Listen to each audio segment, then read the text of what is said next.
And I want to thank especially Dr.Ananda for his beautiful teaching he is giving us in the yoga teacher training and for giving us this opportunity. So my topic today is yoga for the elderly. There are some reasons why I'm interested in this subject. Of course, I'm myself growing older. My parents now are over 80 years old, and the last year I was working for the first time with elderlies in Switzerland and recognized more directly the beauty and the challenge of this time in life.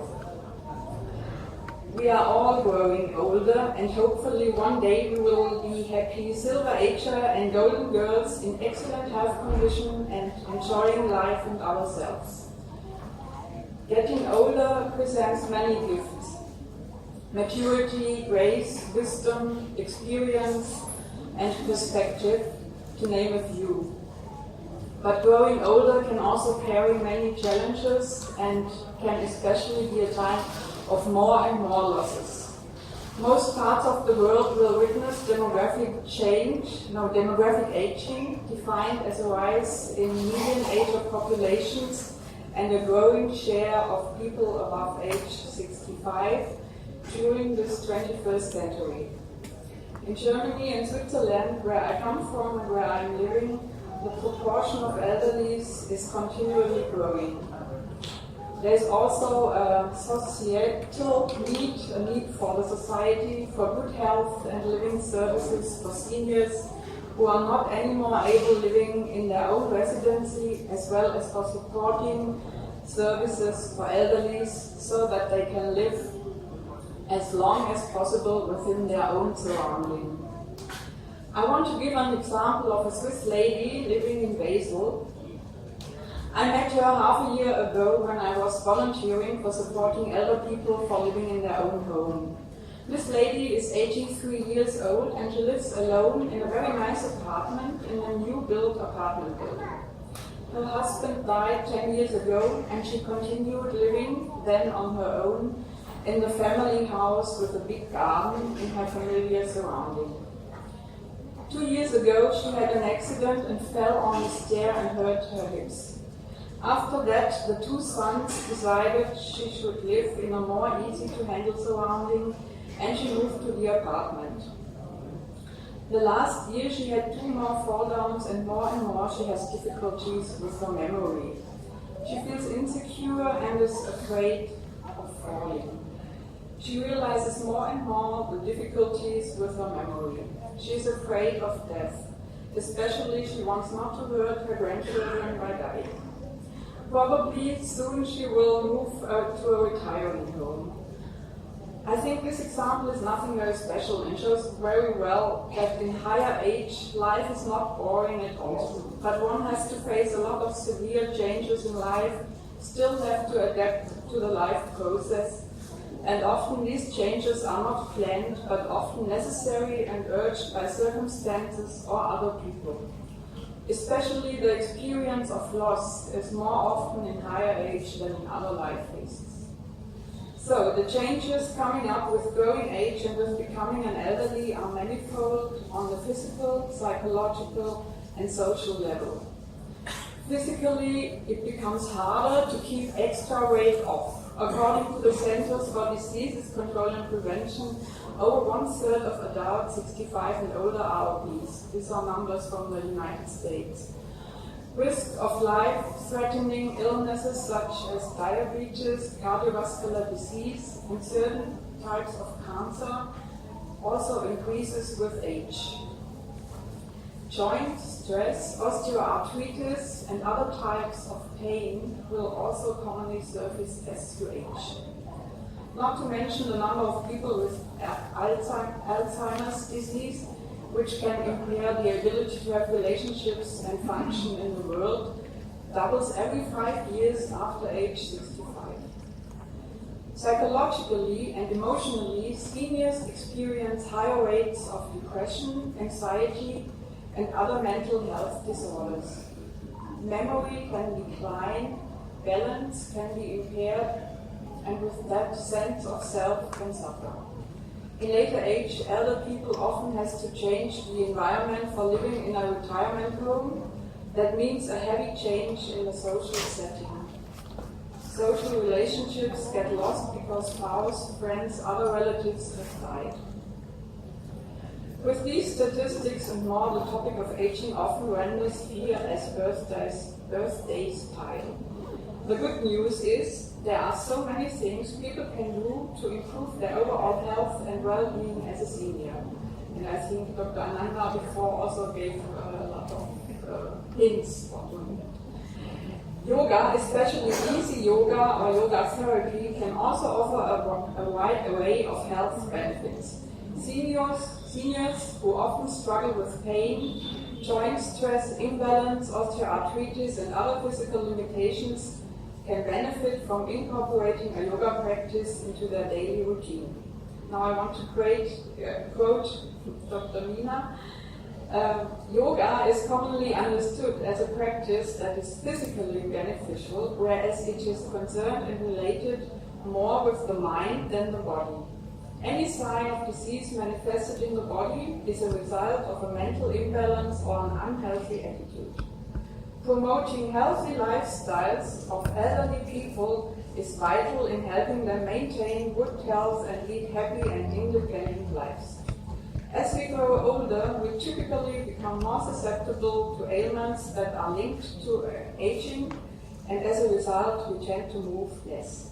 The less we move, the more susceptible we become to a variety of ailments, and so it becomes a truly vicious cycle.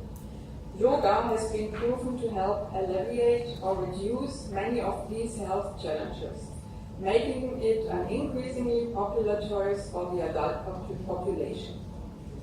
The many benefits of yoga may slow down or even reverse the aging process. So here are just 6 of the many benefits of a daily yoga practice for seniors. Point 1. Yoga improves balance and stability. Many yoga poses focus on balance and stability, both incredibly important as you age. Strengthening the muscles and improving balance prevents the likelihood of falls, which can be a common concern for elderly. Not only does it prevent them in the first place, but an increase in strength and stability also helps seniors bounce back and recover, should a fall occur. Point 2. Yoga improves flexibility and joint health. If you are looking for a gentle exercise that increases flexibility, yoga is a great option. Flexibility exercises such as yoga are great if the joints tend to be achy or stiff. In a study that looked at the effectiveness of yoga as an exercise to manage osteoarthritis in elderly women, researchers found that it provided therapeutic benefits. Point 3. Yoga improves respiration. With age comes respiratory limitations and reduced tolerance to physical exertion. Anything that reduces oxygen in the respiratory system can have negative effects on the mind and body. Recent studies have shown that a 12-week yoga program significantly improved respiratory function in elderly women. Point 4. Yoga reduces high blood pressure. Hypertension or high blood pressure can lead to cardiovascular disease and is the second leading cause of kidney disease. Recent studies have found that yoga reduces oxidative stress in the elderly. Oxidative stress is one of the underlying causes of high blood pressure and, especially for seniors, is a strong risk factor for heart attacks. Point 5. Yoga reduces anxiety. Yoga classes are calm and restorative, relaxing your body and mind, especially those given towards seniors. When practiced regularly, yoga can reduce the sympathetic nervous system's fight or flight response. I think we saw this also before, which can cause inflammation of all kinds. Point 6. Yoga encourages mindfulness. Since so much of yoga is focused on breathing and listening to your body, an added benefit is the expanded awareness of self through practice. As you practice yoga and become mindful of not just the body, but also thoughts and emotions, you will become more connected to and mindful of your environment, your community, and the world around you. An excellent example for specific yoga therapy programs specially designed for senior citizens is the program Silver Yoga of CITA, the Center for Yoga Therapy, Education and Research. Different research projects showed the effectiveness of this program with regard to different indicators of physical and psychological health and well-being.